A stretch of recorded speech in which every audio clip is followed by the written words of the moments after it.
कशी आजारी पडते ना तशी आपली कपिला पण आजारी पडते. जा जा एकदा बघून ये. हो आलेच.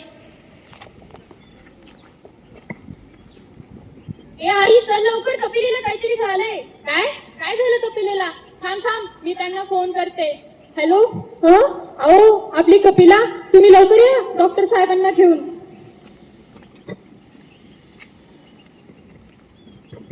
हॅलो, काय होत आहे कपिलेला? अहो डॉक्टर साहेब, कपिला लई तापल्यागत करू राहिली आणि तिचं दूध पण कमी झालंय. तुम्ही तिला चारा देताय? ती वेळेवर चारा खाते? हो आम्ही देतो तिला चारा, पण इतक्यात ती काय खायना झाली. आम्हा मी तिला तपासतो.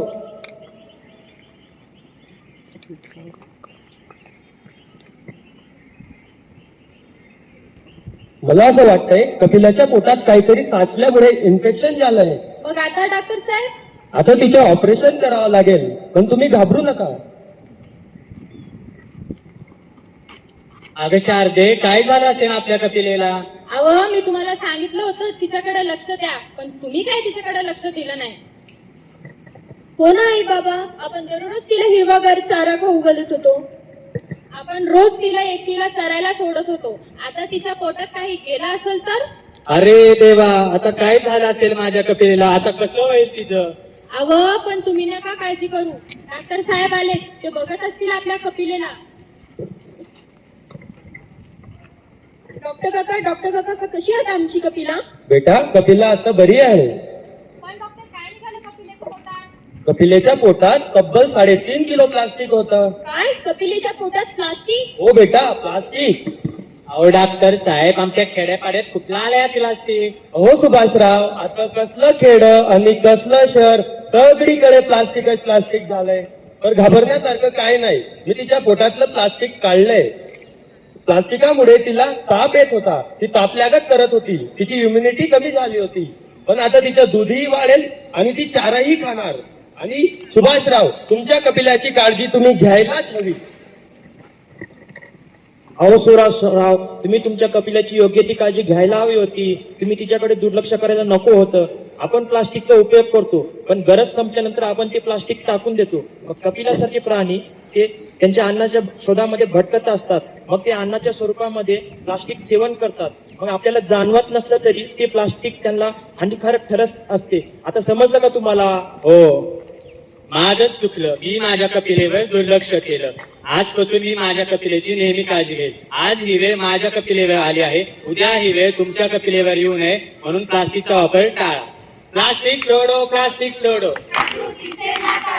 प्लास्टिक छोडो, प्लास्टिक छोडो, प्लास्टिक छोडो, प्लास्टिक छोडो, प्लास्टिक. अरे अरे अरे थांबा थांबा.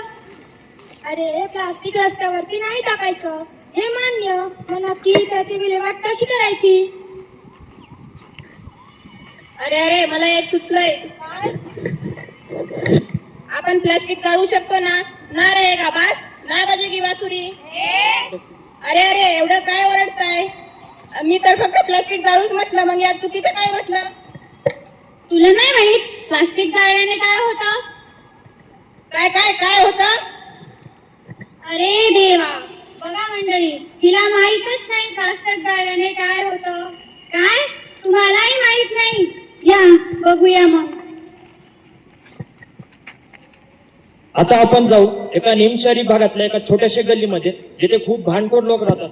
खास करून ती आजी बरं का. तर आपण पाहूया नेमकं काय घडत आहे या गल्लीमध्ये.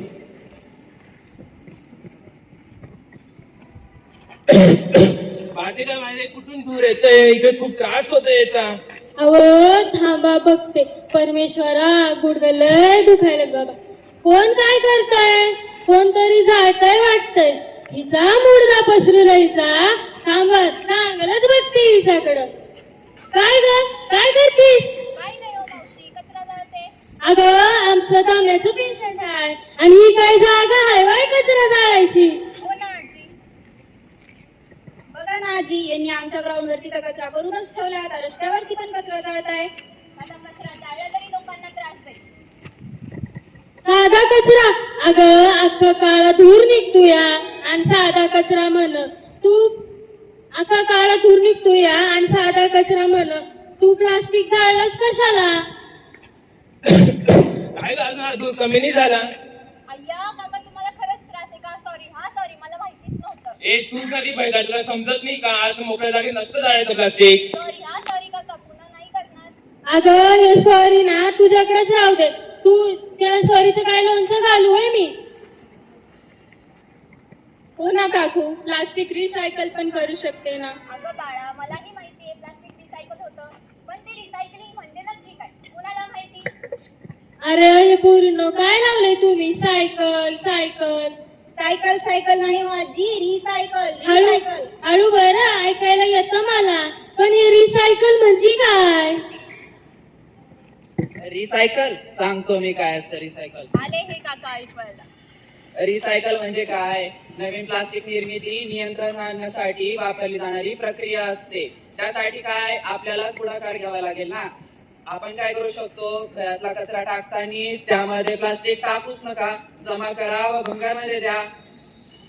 अरे पण तो भंगारवाला नीट पैसे देत नाही. अरे पण फुकट कचरा टाकण्यापेक्षा भंगारमध्ये टाकलेला बरा नाही का. तो नंतर रिसायकल साठी पुढे देऊ शकतो. ओके, पण रिसायकल म्हणजे एक्झॅक्टली काय. काय होतं रिसायकल मध्ये, जमा केलेलं प्लास्टिक फॅक्टरीमध्ये जातं, त्यापासून पुन्हा नवीन वस्तू बनवल्या जातात, जेणेकरून नवीन प्लास्टिक नियंत्रणात येईल. यासाठी काय होतं, आपण दिलेली जुनी प्लास्टिकची बॉटल ती पुन्हा नवीन होऊन येऊ शकते.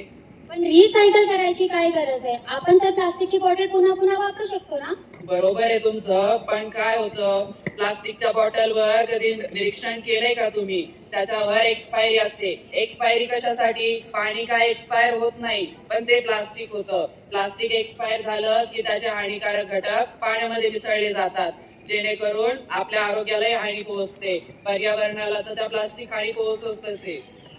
सगळ्यांना विनंती असेल, प्लास्टिकचा वापर कमी करा, होईल तेवढे प्लास्टिक रिसायकल करा. प्लास्टिक छोडो, प्लास्टिक छोडो, प्लास्टिक छोडो, प्लास्टिक छोडो,